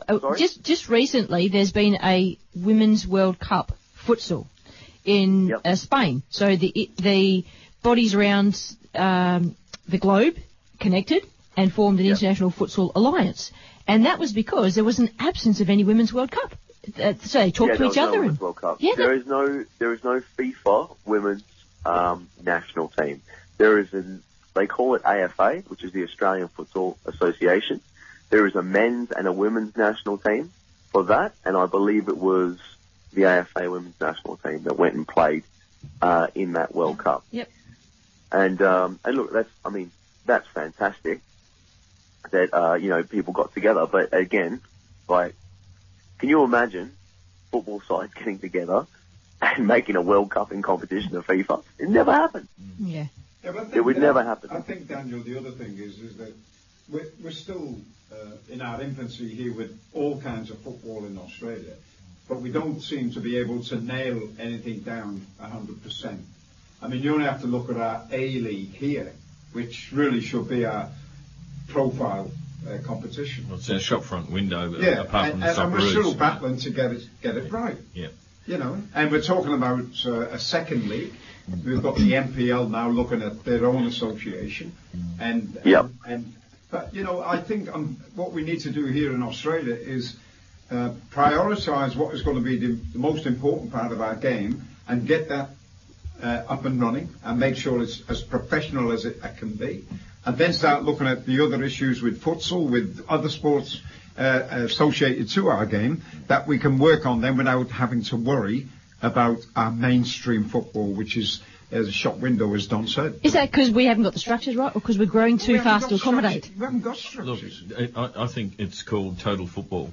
We need a total football package, and whoever our governing body is needs to address that there are people who are skilled in areas that they don't have the skills in, and they need to liaise with these people or bring them in under their umbrella. Yep. And the other thing, Don, is that what we already know now, that FIFA are not happy with the lack of transparency in the game here in Australia. Yes. Yeah, and they're asking questions. And they're waiting just to step in. Yeah. And the FFA, believe me, if they don't, lift their game, then people will just come in and start making life difficult for them. What bothers me, Daniel, is what you said then, is that when other bodies and organisations or people get together and they form those associations in the absence of our national bodies providing a structure, there's not going to be a turning back, because once they get so big and start getting resources and people involved in publicity, and you talked about the NBA in America, then that's what can happen here. And then the FFA won't have control over will they need to? I don't know, because if everyone's already aligned under those new structures, isn't that a good thing? I don't know, but I'm just saying that, there's a point of no return if they exclude things like the funding being slashed to the futsal rules. I see what you're saying there, but I don't know if there's a point of no return. I mean, you saw it with, I think it's Kerry Packer and the How's That documentary with what happened with one-day cricket, where all basically the Australian players, or the best players in the world at that time, were wanting to be, I believe, or wanting more from their cricket, whether that was in terms of money or marketing or television or personal rights and so forth. And it wasn't offered by the ACB at the time, so Kerry Packer bought them all and went on a massive tour, and he created a one-day cricket, which is now, as we know, you've got the one-day series, you've got the Big Bash. It's gone off into a million different things. And I'm not saying that futsal or football is in that similar position, but futsal does have, I'm speaking specifically for futsal here, it has that, it has that opportunity, it has that ability to it. Because futsal, whilst it is seen as a development tool for football, and we all know the stories about Brazil, Spain, South America, and so forth, it has that development tool to it. It is still a sport on its own, and if it is sold as a sport on its own, it can be seen very differently. I think FIFA has always approached it as the number one, or one of the best development tools for football. But there's some people that want to be futsal players, like specifically just futsal players. And I know here at Futsal Oz we have young players within our club systems and our academies that we have linked with the series futsal clubs that play here in Victoria, that these young kids, they actually idolise players in our league, and they have their favourite players. They come and watch us play, and they want to be futsal players when they get older. And their parents see futsal as an actual avenue, because they can see the vision here at Futsal Oz, and they can see where the league may end up. Daniel, can you give us a little bit of a picture of the atmosphere in the Futsal Victoria? Are they in stadiums? Are they in commercial clubs? Yeah, cool. So we play all our games at one stadium. We have 4 games on a Friday night. There's one, or for a round, there's one card. You have 4 games from 7 p.m. to 10 p.m. It's live streamed on YouTube, which everyone can find the links on Facebook or even on my Facebook page. I'm one of the biggest promoters of our live stream and our marketing and social media here at Futsal Oz. And Series Futsal Victoria is one of, how many states are there involved? I think we've got 6 states at the moment, which is, we've got WA, South Australia, New South Wales, I think There could be ACT coming into it, Queensland, and I think I might have missed someone out. But these other federations are all part of what builds Series Futsal Australia. But Series Futsal Victoria playing here, we have a stadium with seating for 500. So people come in and watch the games. There's also junior games going on whilst we play. So the kids come and stop and watch. And we're trying to build that culture around indoor football or futsal. Yeah, but do you think, Daniel, it's never going to be the culture of mainstream football? Oh.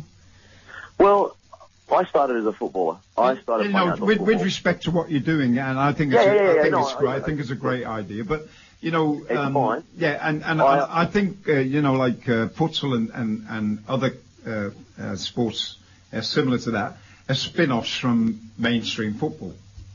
I mean, I saw a video of Coutinho, the lad who plays for Liverpool. Yeah. Now, he got all his skills from futsal, playing in Brazil.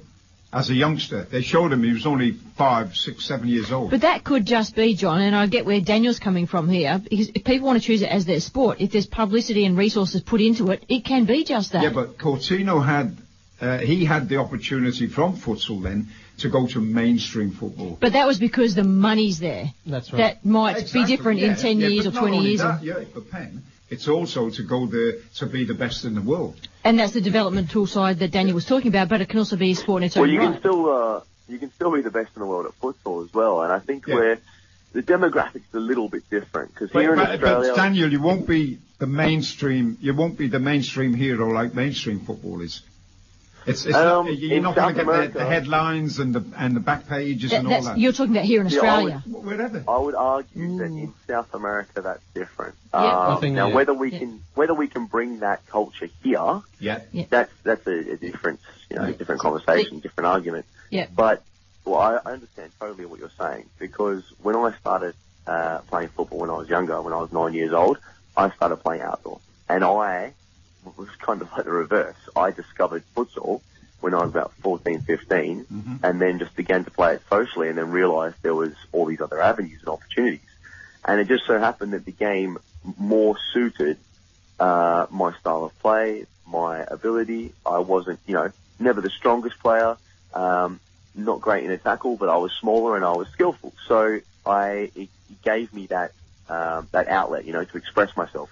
So futsal became more of what was my thing, and now I've landed in this career.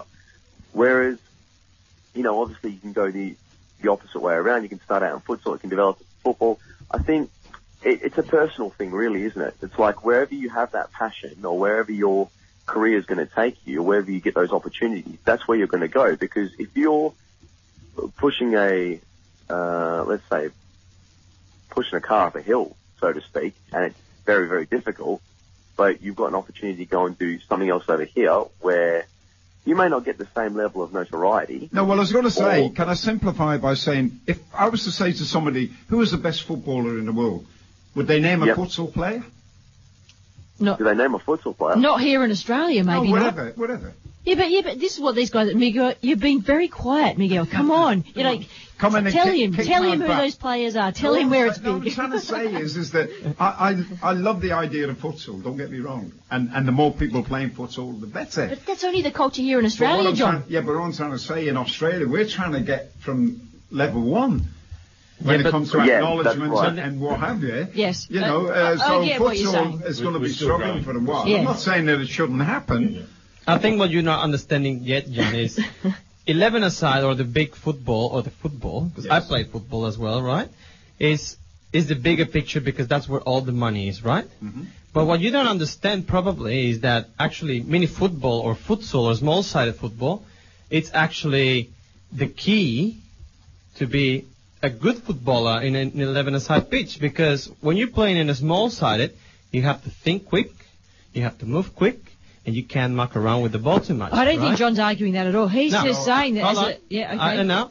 And he's probably saying that, like don't control that, man. When is small-sided football going to take over? Well, it's actually happening. It just happened at Star 6-a-side in England, and it was like all these ex-players, and probably you saw it when Puyol got was it Neville's knee?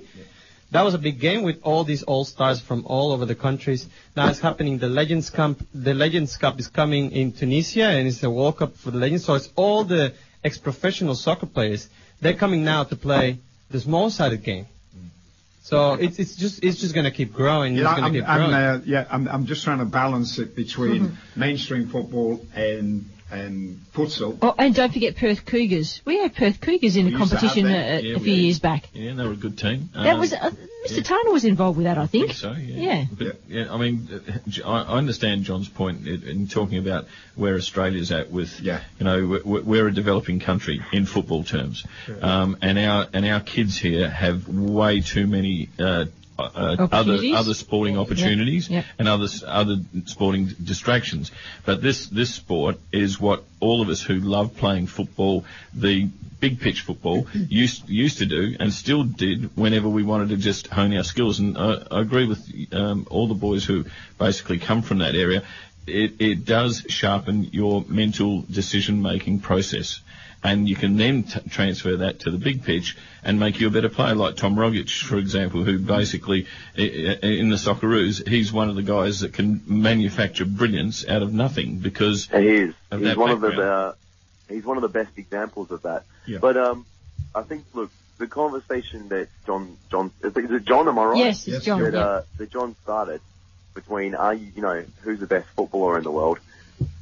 People will say Ronaldo. If you ask people who the best futsal player in the world is, they'll say Falcao. But that's if they know. Now, what you make as a point is that, people don't know of Falcao. But that's my job exactly. Yeah. And that's why if they cut the funding for Futsalroos or a national team, it becomes increasingly difficult. But, Litten, what's the name of that? Remember that game that you play against Falcao, and there was another superstar there. What was his name? What's his name? Douglas Costa. Costa plays professionally in the 11-a-side, isn't it? Yeah, he plays for Juventus now. He just recently transferred from Bayern Munich. But he's a futsal player as well, isn't it? He started, but now he's a footballer. Yeah, so there you go. And he's not the best in the world, but, But a good example, a better example of this is in that game where there was Douglas Costa versus Falcao. So Falcao has actually played for Sao Paulo in Brazil. Mm-hmm. For the football team. Correct. They signed him, and after, I think it was 6 months, he was offered more money by the futsal league to go back because he's such an icon. That's a lot of money in futsal. That is. Yeah, that's in futsal, but that's in South America, and that's one example. Yeah, the other thing, Daniel, is what I was trying to say is that obviously futsal needs the kind of promotion and the backing that mainstream football has got. Yes. To an extent. Yeah. And your job is to, Don can go on the computer now and have a look at all these great players who are being transferred all over the world. I mean, and in mainstream football, but do we have the opportunity to do that with futsal? Yeah, that's a good point. I mean, that's why we are, we're trying to raise the awareness of the game, and I suppose that's why I have the job I do, because there's people that want this awareness to be apparent. There's people that want the sport to, grow. But at the moment, I think the conversation you guys having before about the FFA, because I don't really like making comments about other organisations. Well, they're not going to be able to help you at this moment in time, though. That's the problem. No, they can't. Isn't it? It is. Well, to be fair, they never really have. They never have helped. They will. Even the National League, or what they call the FFA, or the Football Federation Australia National League, was run by Football New South Wales. It was not run by the FFA. So that's the irony, because when I was a president of the local state league club, and our new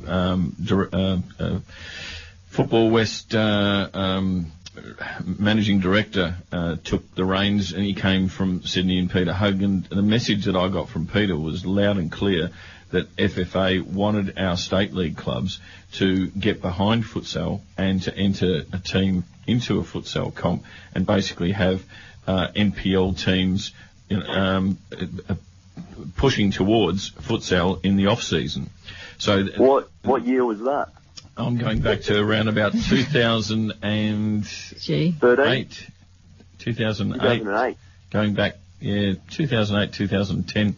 Time flies around. There was a plan for that, but like in between then and now, like a lot changes, and it's something as well. Like now they've taken all the money away from futsal. Okay, so they've cut that, but go 6 months time, they might just turn around and say, "Oh, look, we found out that we've got this, and now we're going to pump money back into here, and futsal's the greatest thing ever, and we've got to do this."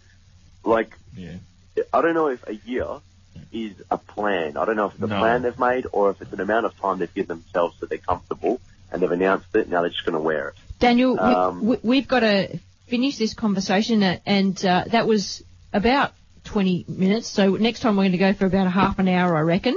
And we'll call you a bit earlier so we can engage you some more. Great conversation. Appreciate your time.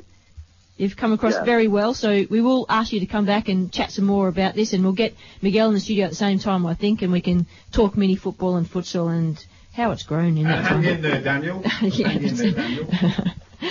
No, definitely. Look, I'll keep doing what I'm doing because, look, for me personally, it's not a battle of futsal's better than football or this is what you can do, or my career is just as such that I've gone down the futsal route, you know, like small-sided games is what's given me a sense of notoriety, and it's given me a platform in which I can show my skills to younger players because I'm a coach as well, so I'm heavily involved in development in order to inspire them and get more kids just playing the round ball game, whether they want to play outdoor or play futsal. That's their choice. And part of your skill set, Daniel, may I say, is the way that you present yourself, be it Spider-Man-like or otherwise, is to be an... Or the purple wiggle. Stop it. Is to be an ambassador for the sport in the way that you can get out there and talk on the radio, be in front of kids and talk about all the opportunities, not just futsal. So, but we have to let you go, Daniel. We've enjoyed speaking with you. No problems at all. Thank you very much. Appreciate your time. Have a fantastic weekend. It's a nice way of saying nick off, Daniel. We've had enough futsal talk. Yeah, good on you, son. Hey, listen, you hang in there. Have a good weekend. Keep the passion. Cheers. Thanks, guys. Cheers. That was Daniel Capillaro, D10, Futsal Oz. We're going to go to a break, and we're going to come back and make an offer from Miguel, and we're going to chat more football. This is Penn and the team. The World Football Program welcomes the Australian Mini Football Federation onto Radio Fremantle. Join the growing numbers playing non-traditional forms of football at any of the Area 5 centres around Perth. Find out more on Oz. The Perth Glory Football Club is proud to support WA football and the World Football Program. Stay tuned on 107.9 FM every Saturday from 10 a.m. for the very latest Perth Glory news. A-League, W-League and Youth, glory is ours.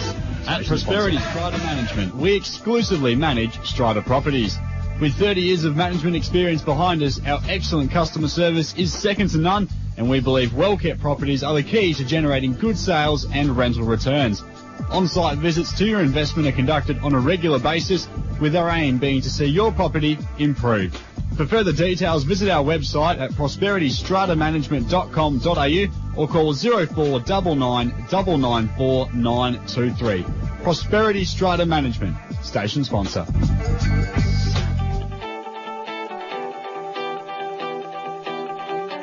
I'm not a boy with a ponytail. I'm not you when you were a kid. The stuff your high school coach said to you will really, really motivate me. Not. I'm a girl. I'm a girl. We're girls and we play soccer. Girls need to be coached like girls.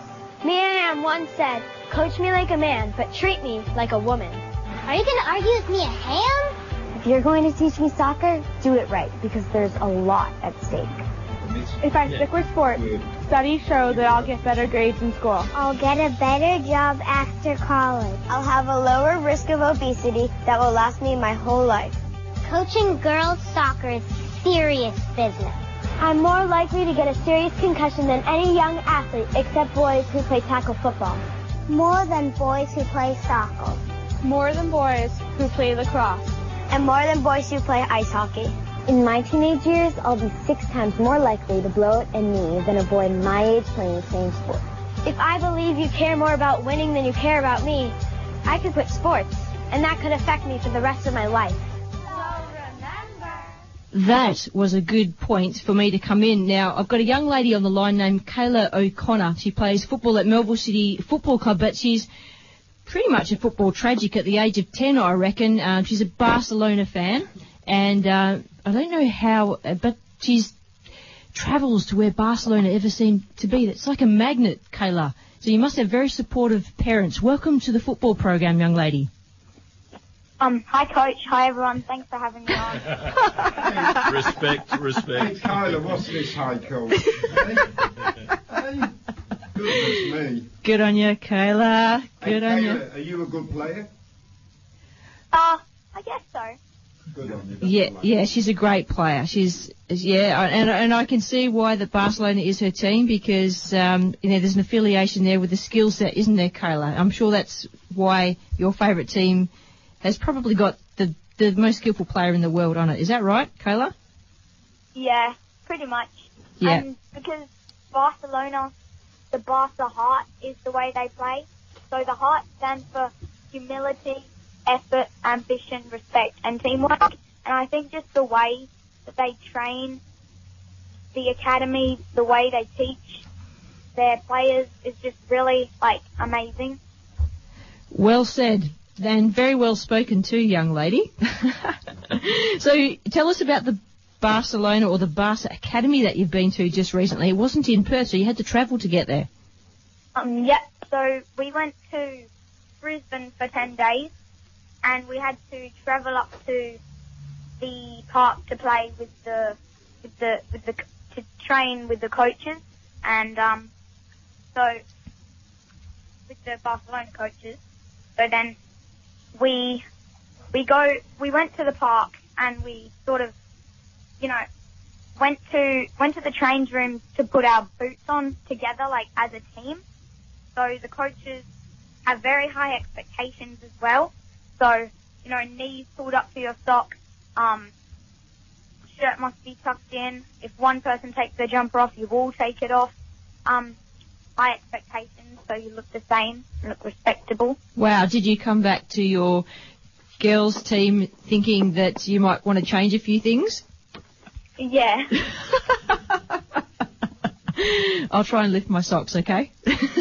Well, Kyla, John O'Connell here. We hear a lot about young players, male players, what their ambitions are, where they go.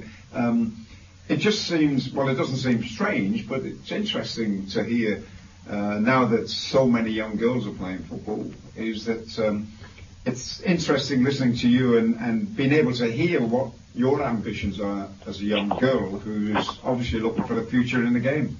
Actually, before you answer that, I think that's a great comment that you made there, John, and Rose and I were talking about that this morning, how there's this phrase called soccer mums. Kayla, have you ever heard of that phrase, soccer mum?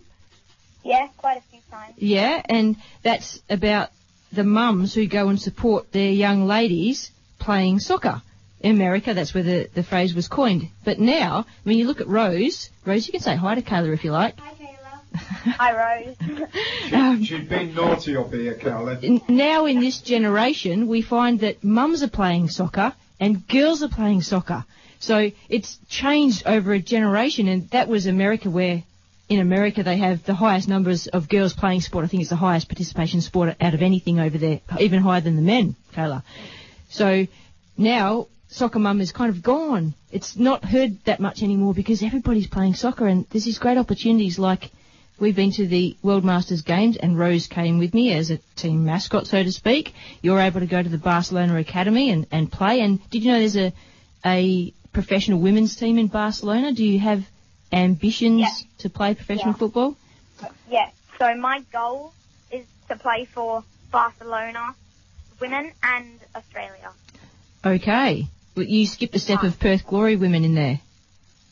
Yeah, hopefully. Who are you using as a role model, Kaya? Who are you using as a role model? Is it a man or is it a woman? Yeah. Do you have role models here in Australia, Kayla? Female ones, maybe? I have a few, and have a few, like, maybe, you know, Tim Cahill, but for the women, I really quite like Sam Kerr. I've seen her play a few times. I think she's got some pretty epic skills, and she scores loads of goals. Epic skills, she does. Indeed, she's only a young lady in her very early 20s, already playing for the Sky Blues in the National Women's Soccer League in America, and has won Player of the Month a couple of times already this season. She's the highest goal scorer ever for the American League. It's only been going about 3 seasons, but that's pretty great. And did you know that Australia Matildas are over in America at the moment for the Four Nations tournament, and half of the team is already playing in professional football teams, Kayla? Yeah, this is really cool. It is very cool.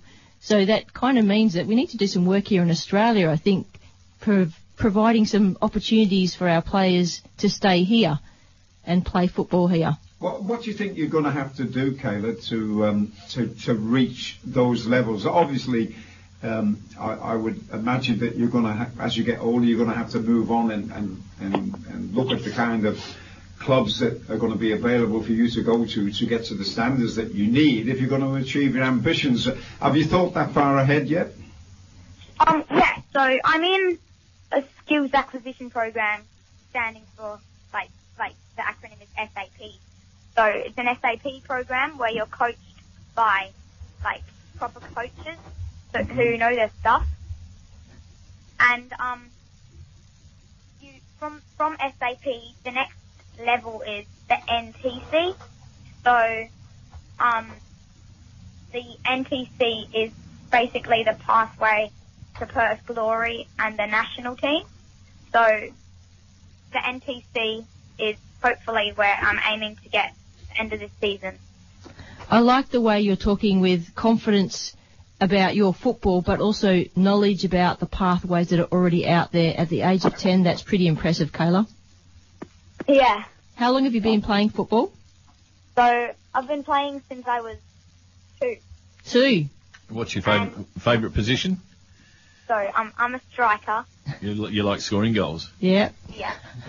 Fantastic. When you took this on board, you're obviously an ambitious person. Do you think you have the disciplines within yourself to achieve what you want to achieve?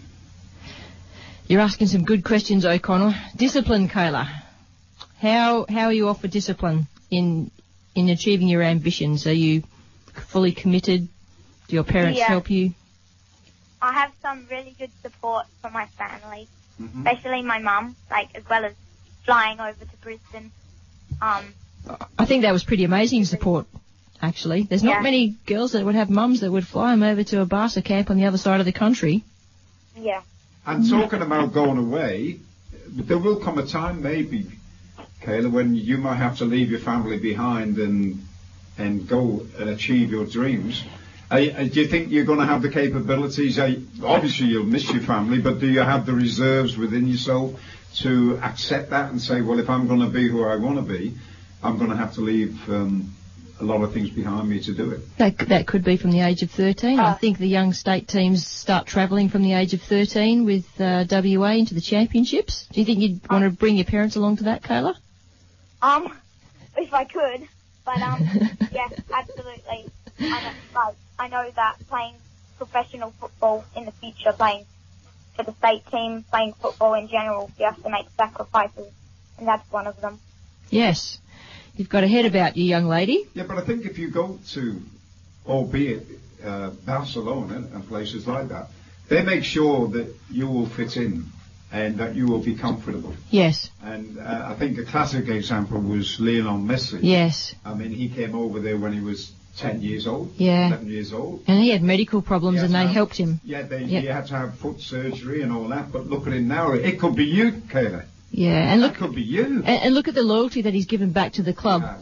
Yeah, and they've built teams around him, and boy, do we appreciate watching those teams. Yeah, so Messi's my hero. I hope to follow in his footsteps and play for Barcelona, just the same as he did. Do you know any Spanish players or any Barcelona women's players? I know a few, but... Do you hop onto YouTube sometimes and have a look at the games? Sometimes. Yeah. I've recorded a few games on TV where the Barca kids are playing. Wow. And I watched those kids. And as well, talking about the women, one of my main women's footballing heroes, as well as Sam Kerr, is Marta from Brazil. Yes. She's an amazing player. She is. She scores tons of goals. Even if she's not playing anymore, she's still really good. And have you already seen yourself in the Matildas? Did you like? Yeah. Have you always you've already seen yourself there playing alongside, who knows? Yeah, what number's on the back of your shirt when you see yourself playing for the Matildas, Kayla? Have you seen yourself alongside Samantha Kerr and players like that? Ooh, let's see. Kayla's 10, Sam's Yeah. early 20s. Could be a stretch, John. Well, how old's Marta? Yeah. You know, you could be 15 when you're drafted into the Matildas, Kayla, but if you go through all those pathways that you're talking about, you've got a good shot. Yeah. Well, that's okay. Now And what's your scoring rate this season? How many goals have you got this season? I've scored. So I think Melville have played about 12 games, but I think I've only been here for about 10 of them, and I've scored 15 so far. Goodness me. Okay, now while we've got you on the line, we've got Miguel Maron, who's the president of the Australian Mini Football Federation, and he's trying to grow women's football and girls' football here in Perth and Australia. He's got a pretty big job, actually. He needs to grow some beef on his shoulders, I think, because he's got a lot to hold up there. Miguel, you've got some competitions and things that you want to promote for women's football. Do you want to make an offer on air so that we can promote it? Want to offer some free hours for the women's clubs out there. So the first 3 women's clubs in Perth that you might just need to say women's teams because there's only actually 2 women's clubs in Perth. Women's teams, girls teams, juniors, girls teams, everything. Just call Penny or like us on the Facebook or like. So what we'll do is if you like the World Football Program Facebook page. Or Area 5 Football. Well, how about we land on our page? Okay, well, we have to do both anyway. Well, if they go through us, then we can kind of gauge who's answering the promotion, and then we'll put them through to you. I'll put the promotion for Area 5 on our Facebook page. Yeah, anyway, so 3 hours for free, so the girls can come have a kick around in our venues and see how good they are for training. There you go. So grass. Miguel's offering 3 hours, so that's one team could get 3 hours? Yeah, so it's 3 teams. So 3 different teams have the opportunity to win the 3-hour time slot at any of the Area 5 centres around Perth. Yes, Wanneroo, Lake Munger and Victoria Park. Fantastic. All right, so if you like the World Football Program Facebook page and just simply put your name on it, then we'll get in contact with you and put you in contact with Miguel so that you can win that. That'd be nice for the Melville girls, wouldn't it? Kayla. I think that would be nice to every team of women here. Exactly, big word. Yes. Yeah. Kayla, it's been fantastic having a chat to you. Now, the girls play every Sunday morning and some very, very early games. Like 8 o'clock is ridiculous time o'clock to get up, I have to say, for the parents taking the young ladies. But all kudos to the parents. They do a fantastic job in getting the girls there. We do have a jazz show coming up, Bags Groove, after us. So we are going to let you go, young lady, but we do appreciate the time today, and you keep up the fantastic work, and that great clear voice and that ambition that you've got is coming across loud and clear. Good job. Thanks, Coach. Thanks for having me, everyone. Well done. Well spoken. Hey, listen, good luck on your future as well. And Rose, you can get close to the mic and say something. See you, Rose. See you tomorrow. See you, Coach. Bye. Before we sign off, Pen, Yep. Cup final. It is. Who are we going to predict? We've got a few results that have come in. So Perth Soccer Club 0, Armidale 1 coming. Wow, Armidale won the hang on. Perth Soccer Club 1, McCarthy on the 92nd minute, and Armidale 1. So there you go. So that would have been the That'd be on 18's 16. Cup final. Yep, that was the 18's Cup final. Penalty shootouts must be. Yeah, must be underway right at this moment, I reckon. So Knights or Sorrento? What's your tip, Johnny? Oh, flipping heck. Come on. I think Knights will obviously come out there with bags of enthusiasm, but they're also a quality team. They are a quality team. So I might just see them getting over the line. Underdog to win, says John. Pen? Can I go for the Knights, please? I have a soft spot for the Knights. Sorrento, for me, being the experienced team, and Jamie Hahn Oh, enjoying cups, likes winning cups.